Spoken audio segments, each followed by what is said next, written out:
Hello again. Well, I'm about to jump back into the Arrow once more. Today I'm heading up to Earl's Colne in Essex because I have a plan. The plan is to try and find out how our flying schools are getting ready to reopen for PPL training. Golf Zulu Romeo, holding point Echo, ready for departure. Zulu Romeo, runway 07, take off at your discretion. Surface wind is 350 degrees at 10 knots. Taking off runway 07, Golf Zulu Romeo.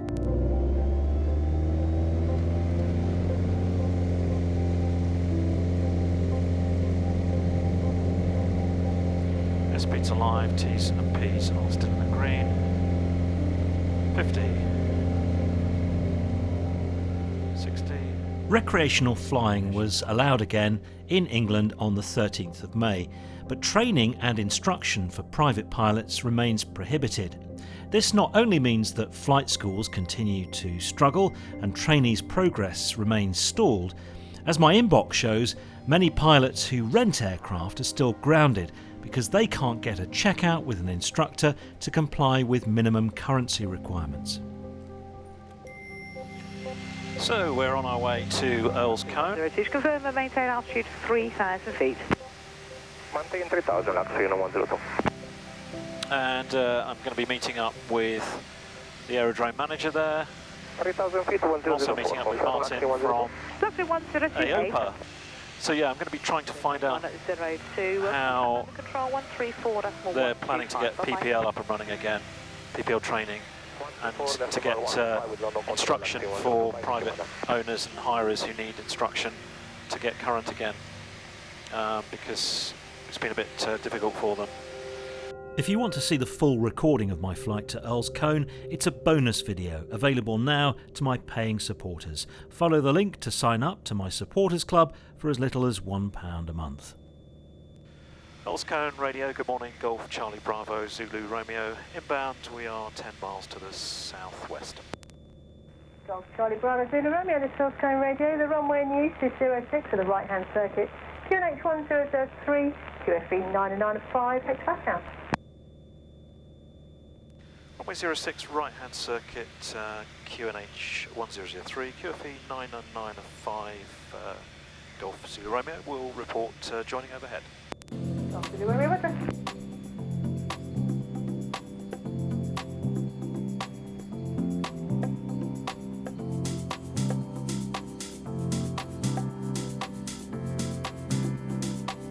There's the power cable.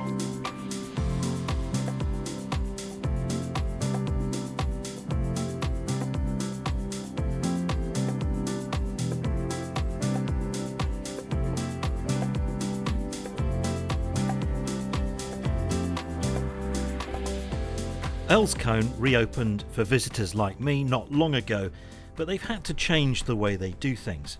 The staff are all socially distancing, they're minimising who comes into the buildings, and everything is being sanitised frequently. I think the logical thing is to follow what the government advice has given us, and also what Public Health England is saying is the only way to mitigate against infection when you're close quarters is the use of PPE, i.e. the gloves, the mask and the visors. And generally being sensible and making sure that areas are kept wiped down, are kept clean, and hygiene is kept to a maximum. So within the airfield, obviously, the best thing to do is to limit the access into the building. When access is required, we make sure that the PPE is being worn, and access is purely for things like having to use the toilet or access to the simulator and whatever else. And then, again, it's just controlled, and we make sure that there's not too much traffic within the building as such. Private owners are now allowed to fly again, but to hire an aeroplane, pilots who are out of currency need to undertake a check ride in the simulator. This will involve a VFR flight in marginal conditions. Stalls, engine failures, steep turns and go-arounds are all practised. We try and make it fun. We emphasise throughout and before and afterwards, it's not a test. That's not the idea, right? It is a learning exercise.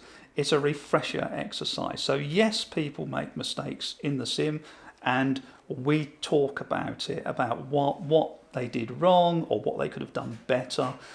So you learn from the experience. It doesn't mean that, if someone crashes the sim, for whatever a better word, that we're going to not let them hire the aeroplane, okay?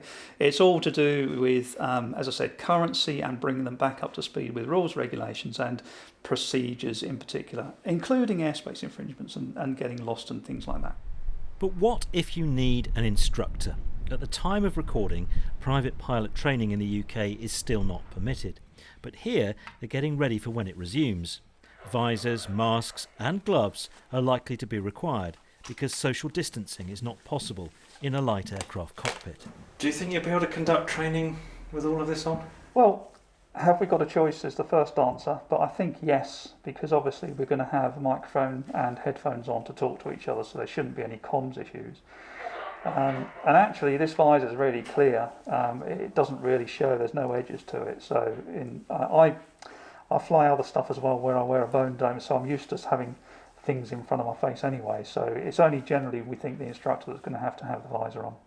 But when will schools be allowed to train private pilots again? Martin Robinson from AOPA UK is in regular discussion with the Department for Transport and the CAA.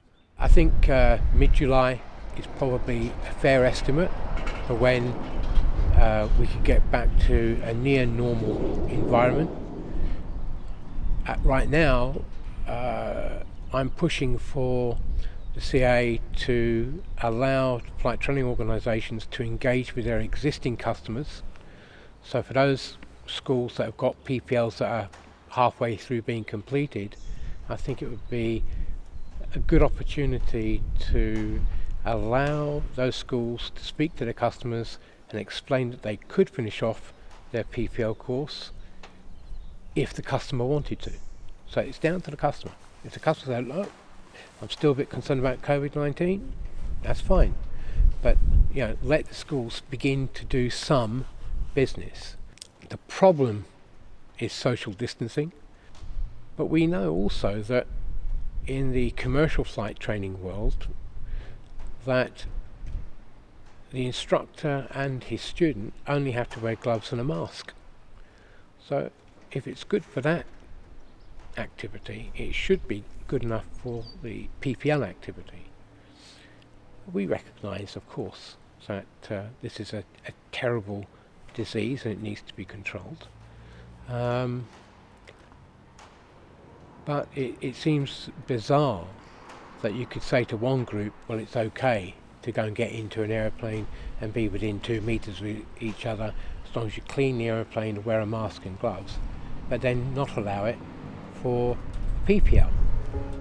Golf Zulu Romeo, ready for departure, runway 24. Golf Zulu Romeo, Roger, Tascam indicating 270 degrees, 9 knots. Taking off 24 Golf Zulu Romeo. The UK is slowly emerging from a most terrible pandemic that has claimed many thousands of lives. Everyone I've spoken to today recognises this and is conscious of the need for extreme caution. But lockdown restrictions are being lifted step by step, an indication that our leaders feel the worst is over.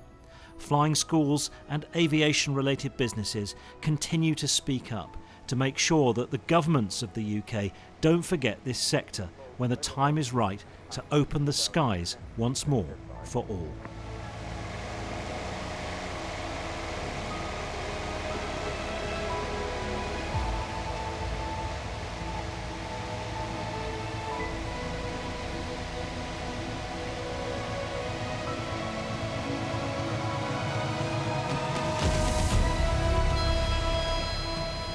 I am the Flying Reporter.